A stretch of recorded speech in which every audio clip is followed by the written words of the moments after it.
Congratulations on the Courier. What an amazing movie. It's a Cold War spy thriller movie based on a true story. So first question is, how did you find out about that the US and UK government used an ordinary businessman as being a spy to kind of help stop the Cuban Missile Crisis between USSR and the USA back in the 1960s? I just got the script. I didn't know anything about this story. I mean, I know a bit about that bit of history. I've always been interested in the Cold War, always been interested in the USSR, and that it's such a fascinating period of history. But no, I didn't know anything about it. In fact, when I started reading the script, I didn't even know it's a true story. I just was given a pile of scripts to read. So I started reading it and just loved the script and loved. I mean, it's interesting because I didn't know it was a real story. I think by the time I got to the sort of missile crisis, I thought, well, maybe this is a real story. And then afterwards, of course, I Googled it all. And then once I committed, I was like all over the research and everything, because it is so interesting, as you say, how like a really regular guy in the UK, he was a salesman, ended up playing such an important role in history. And the fact that none of us know about it, you know? Yeah, absolutely. It's a strange. Well, I mean, I love history. I'm kind of history buff, and I love that time period you said too. But I had no idea that even the UK was even involved in this whole thing. And now he had this businessman who was a huge part of like stopping this. So it's pretty cool, and you did an amazing job showing us in the movie. So obviously you got Benedict, who plays the businessman, amazing actor.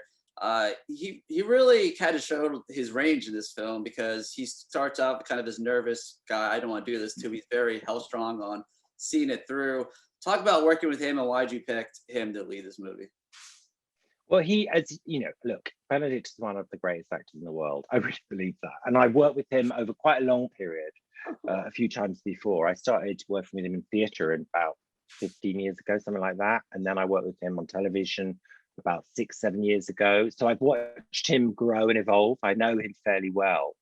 And he was always, when I first worked with him, exceptional. But how he's grown over those years is something else. And it's partly, I just think it's the underlying talent was there, but he's worked with so many great people.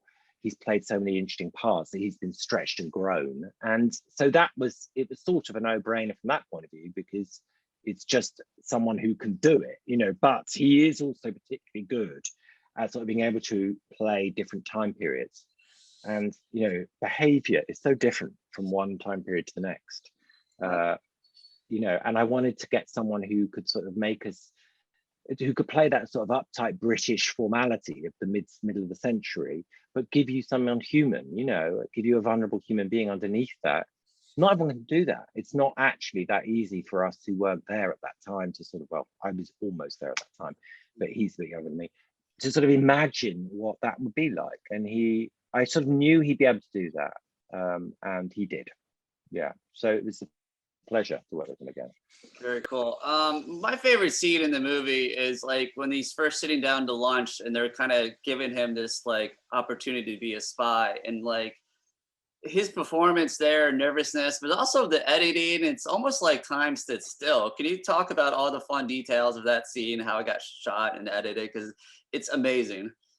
Well, you know, I was quite pleased with that scene. I mean, the thing is, I had 3 brilliant actors, and Benedict had sort of gauged very clearly what was required there, because it's the scene where the sort of character is told that he's or asked to be on this extraordinary mission, and he's just totally incredulous, which I think is right. It's like, what the hell? What are you talking about?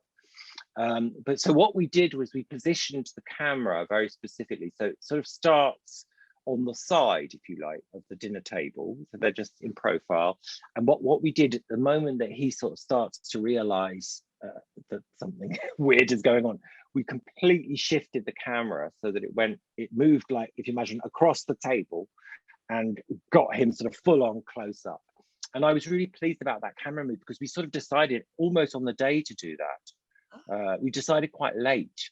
It took ages to set up. Those sort of things are really complicated, but it sort of did what we needed to do. That rather than cut, you sort of went with him into this complete shift in his own sort of orientation. So it sort of helps you as a audience member get a sense of how completely weird that moment must have been. And that actually happened. They did take Greville Wynne out to this restaurant called the Ivy in London, which is now known as a sort of theatrical place. It's still going now. And they took him out there, and they sort of, they vaguely knew him as a salesperson. He had no idea that they were from MI6 CIA, and they put it to him pretty much as it was in the movie. So it was an extraordinary moment in real life as well as in the movie. Very cool. Well, you mentioned the location. I always like hearing about locations for period pieces because you really got to find places that matched, the 1960s. So where did you shoot? Especially you had to show Russia too, We shot 100% on location. There's no studio in this movie at all. We did do little builds in the sort of back room of a location if we needed something specific. But we shot about 50-50 in London and the rest in Prague. So Prague was actually, weirdly, there are some bits of Russia we shot in London, there's some bits of England we shot in Prague, but basically that's for Russia. There's a bit of CGI in there, but mainly it's all sort of real location. And Prague is a brilliant place to work because they've got a really fantastic infrastructure for shooting movies. There's a hell of a lot being shot there. I mean, every time I went out for dinner or whatever during the sort of month or so we were there, I bumped into an English actor who was doing a TV series or whatever. They're really sort of got a brilliant setup there, but it's also beautiful and it's got such a variety of different types of location. And because it had been in the Soviet sort of bloc, a Soviet satellite state, it had that sort of mid-century sort of foreboding architecture, which we wanted. So it gave us what we needed. Yeah. Very cool. I'm probably going to butcher his name because I'm dyslexic, but the actor who played the Russian spy turn. Merab Ninidze is his name, and you wouldn't be alone in not being able to pronounce it. Yeah, he did an amazing job. How did you find him?